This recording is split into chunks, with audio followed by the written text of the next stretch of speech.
Assalamualaikum warahmatullahi wabarakatuh. Selamat pagi teman-teman. Perkenalkan, nama saya Suryana dari kelas 10 SMA Negeri 2 Penajam Pasar Utara. Nah teman-teman, coba bayangin deh, setiap hari kita minum, mandi, bahkan nyuci pun memakai air.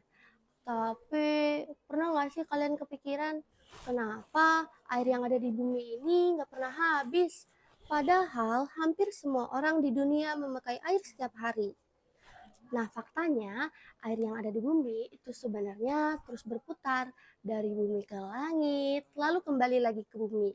Bahkan air yang kita pakai sekarang bisa jadi adalah air yang sama sejak zaman dahulu loh. Menarik nggak? Menarik dong. Nah, proses perputaran ini disebut sebagai siklus hidrologi. Di presentasi kali ini saya akan menjelaskan apa itu siklus hidrologi, bagaimana air terus berputar dan terus tersedia bagi kehidupan kita. Apa sih siklus hidrologi itu?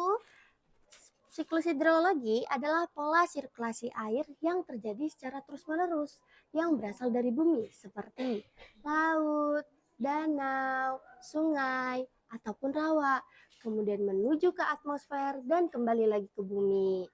Karena terjadi secara terus-menerus, hal inilah yang menyebabkan air tidak pernah habis. Kira-kira bagaimana prosesnya ya? Yuk langsung aja. Awalnya, air yang ada di bumi itu mengalami penguapan akibat panasnya matahari. Proses ini disebut sebagai evaporasi. Evaporasi terjadi karena temperatur permukaan air yang cukup tinggi sehingga molekul-molekul air yang ada di permukaan memperoleh energi yang cukup untuk memisahkan diri dari air. Lalu penguapan juga terjadi pada tumbuhan loh. Hal ini terjadi karena tumbuhan juga memiliki air. Kok bisa? Airnya dari mana? Airnya berasal dari tanah yang diserap oleh akar tumbuhan, lalu mengalir ke batang hingga ke permukaan daunnya menuju ke atmosfer. Proses ini disebut sebagai transpirasi. Setelah evaporasi dan transpirasi, ada juga yang dinamakan sebagai sublimasi. Sublimasi adalah penguapan yang terjadi di daerah kutub ataupun di puncak gunung seperti ini, di mana berubahnya es menjadi uap air tanpa mengalami fase mencair terlebih dahulu. Setelah evaporasi, transpirasi, dan sublimasi terjadi, maka pada ketinggian tertentu, uap air ini akan mengalami kondensasi. Kondensasi adalah perubahan wujud uap air menjadi titik-titik air karena adanya perubahan temperatur udara yang rendah sehingga berkumpul dan terbentuklah awan. Nah, awan ini akan terdorong oleh angin, yaitu adveksi. Ketika awan sudah berkumpul dan sudah mencapai titik jenuhnya, maka akan turun curahan atau jatuhnya air ke permukaan bumi yang kita kenal sebagai hujan. Ketika proses ini terjadi di dataran rendah, maka akan menghasilkan curahan berupa air. Sedangkan ketika proses ini terjadi di dataran tinggi, maka akan menghasilkan curahan berupa es dan salju.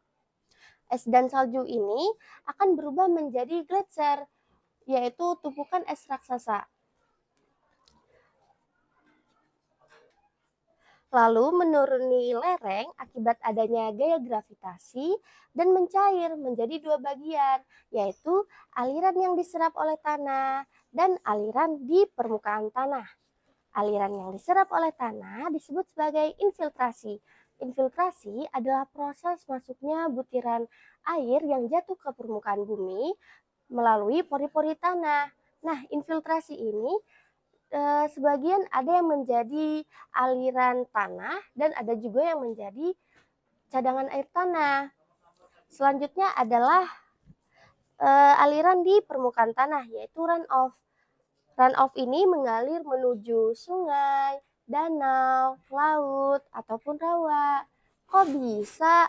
Kenapa dia nggak ikut keserap juga ke infiltrasi? Ini ada beberapa alasan teman-teman. Yang pertama, hujannya terlalu deras sehingga airnya tidak sempat menyerap. Lalu yang kedua, tanahnya sudah jenuh. Lalu yang terakhir, permukaan tanahnya keras ataupun tertutupi, misalnya tertutupi oleh beton ataupun aspal. Mungkin sekian dari saya, terima kasih. Mohon maaf bila ada salah kata. Wassalamualaikum warahmatullahi wabarakatuh.